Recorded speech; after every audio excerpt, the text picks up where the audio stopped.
What does the American dream mean to you? Apple pie?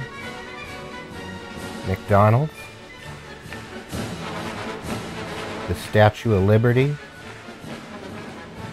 Baseball? Or football? Or basketball? Or maybe it's Disneyland. But it's probably not the collapse of America's middle class and the all-time record foreclosures on homes. Many Americans are extremely proud of their service in the U.S. military. But these folks never talk about the 110,000 homeless veterans living on America's streets. That's not something to be proud of. Most Americans really get into the 4th of July. Even the Chinese like the 4th of July, and that's a good thing because we owe them a hell of a lot of money. As each new American is born, he or she is burdened by an overwhelming tax debt before they ever earn their first dollar. A tax obligation totaling more than $46,000 per American. A debt passed down from your loving U.S. government. The U.S. government has forced the American people to give trillions of their tax dollars to Wall Street, international banks, and too-big-to-fail corporations in the form of bailouts. But when our Congress asks where the trillions went, they can't get a straight answer. So who got the money? To financial institutions in Europe and other countries. Which ones? I don't know. $500 billion and you don't know who got the money? Will you tell the American people to whom you lent $2.2 trillion of their dollars? Will you tell us who got that money and what the terms are of those agreements? All that information is available in our commercial paper program. And who got the money? Hundreds and hundreds of banks. Any bank that has access to the U.S. Federal Reserve's discount. Will you tell us who they are? No. Again, Congressman, the reason I'm speaking this way... Isn't there a yes or no answer here? We have a very strict process for how we disclose information about individual institutions, and I want to respect those institutions. You're testifying before a congressional committee here. If you can't answer the question, then you have a constitutional right not to answer. I can inform you of that. I do not want to put an institution at risk by revealing supervisory confidential information. Are you invoking your constitutional privilege? No, sir. Since you're not, you're saying that you cannot tell this committee what actually went on. Where has the money gone? We not only don't know, Maria, we're not ever going to know. Well, I don't understand how we do not know. The U.S. dollar nominal exchange rate, which shows a 20% increase in the U.S. dollar nominal exchange rate at exactly the same time that you were handing out $500 billion to foreigners. Do you think that's a coincidence? Yes. Do you have to be a large, greedy, reckless financial institution to apply for these monies? Don't you look at the impact of your decisions on regional economies? Do you give it any consideration at all? I have a hard time understanding how you have put $2.2 trillion at risk without making those names available, those institutions public. I don't know how to work any harder than we're already working. I don't think anyone questions, Mr. Kashgari, that you're working hard. Our question is who you're working for.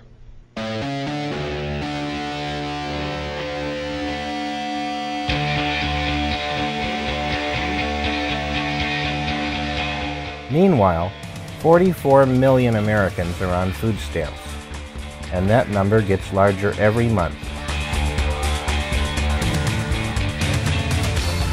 Over 90% of America's wealth is concentrated in the richest 1% of its population. The rest of the Americans offer up their sons and daughters to fight wars of conquest all over the world, allowing the ultra-rich to continue to increase their profits.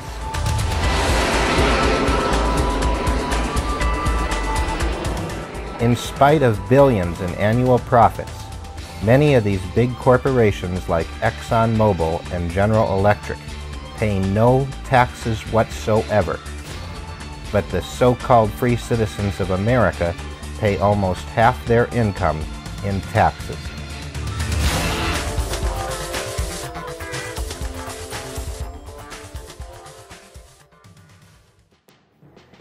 Thousands of Americans have been killed and maimed protecting the opium fields in Afghanistan. This opium makes billions of dollars each year for the ultra-rich, and America's biggest banks have laundered hundreds of billions of dollars in drug money for the elite drug cartels. But when the average American gets caught with any of these drugs, they go to jail. But not to worry, there are plenty of legal drugs to go around. America is the only country in the world that allows pharmaceutical companies to advertise to consumers. Turn on the television and every commercial break will include at least one ad for a high-priced patented drug they want you to ask your doctor to write you a prescription for. Talk to your doctor about Zoloft. Ask your doctor about Plavix today. Ask your doctor if Crestor is right for you. Ask your doctor about Once Daily Valtrex. Could you be doing more with Lipitor? Ask your doctor. Ask your doctor if Boniva is right for you. Ask your doctor today about Vioxx and find out what Vioxx can do for you. Even though many of these drugs are rushed to market, not properly tested, and are extremely toxic, the government approves them anyway. The drug companies have made billions from drugs they knew were harmful. Even after millions of side effects and deaths have occurred, nothing happens to the drug companies other than perhaps a small hiccup in their stock prices. In America, giant corporations can lie, cheat, steal, and pollute with impunity. But if your loving government catches you with a plant, you're going to jail. America has become a casino where bets can be placed on the lives of its citizens. Instead of paying death benefits to the families of American troops killed in service to their loving government, big insurance corporations have kept the death benefits for themselves.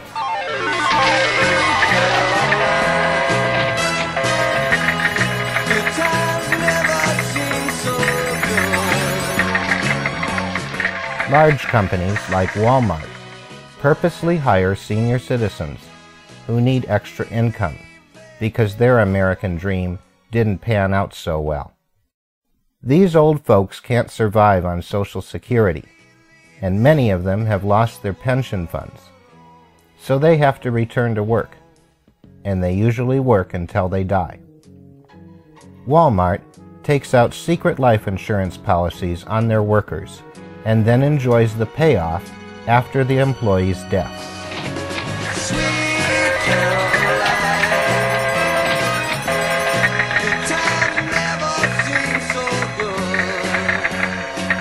Not one red cent is given to the deceased employee's family.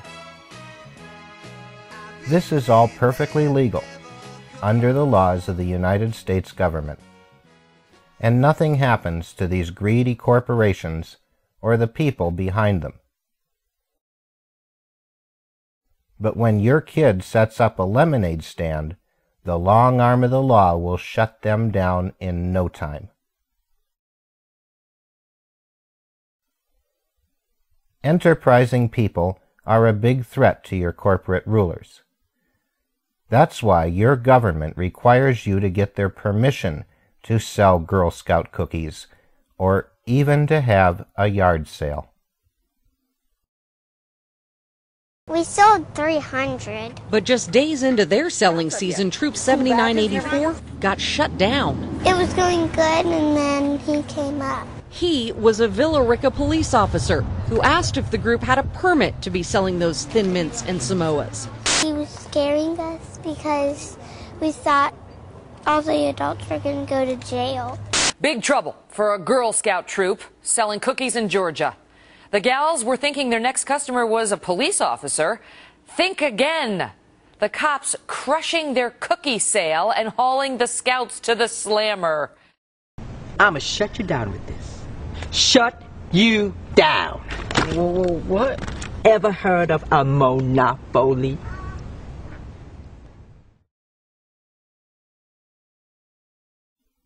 Meanwhile, the rich get richer and the poor get poorer.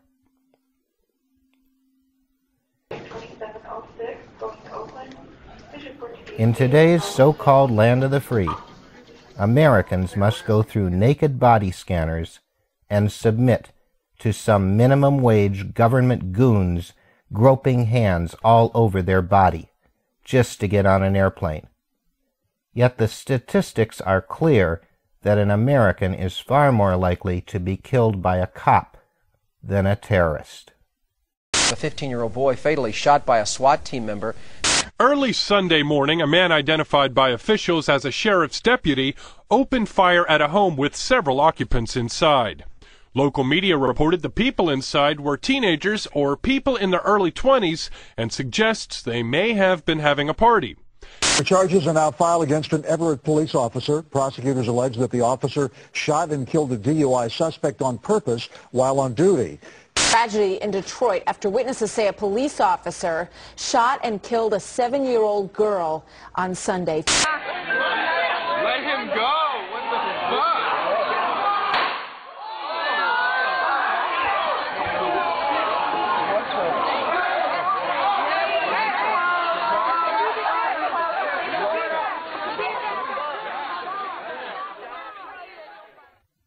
America's glory days are way behind us, barely visible in the rearview mirror. If you still believe in the American dream, you must be asleep.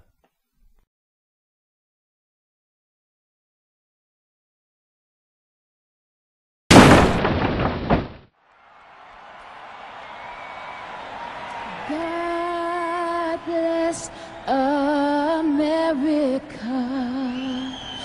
land that I love. Stand beside The time left to restore America to greatness is quickly running out.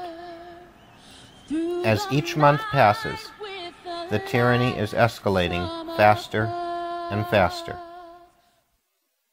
On this Memorial Day, more than ever before, all Americans need to ask if this is the America that their brothers, fathers, uncles, and grandfathers fought and died for.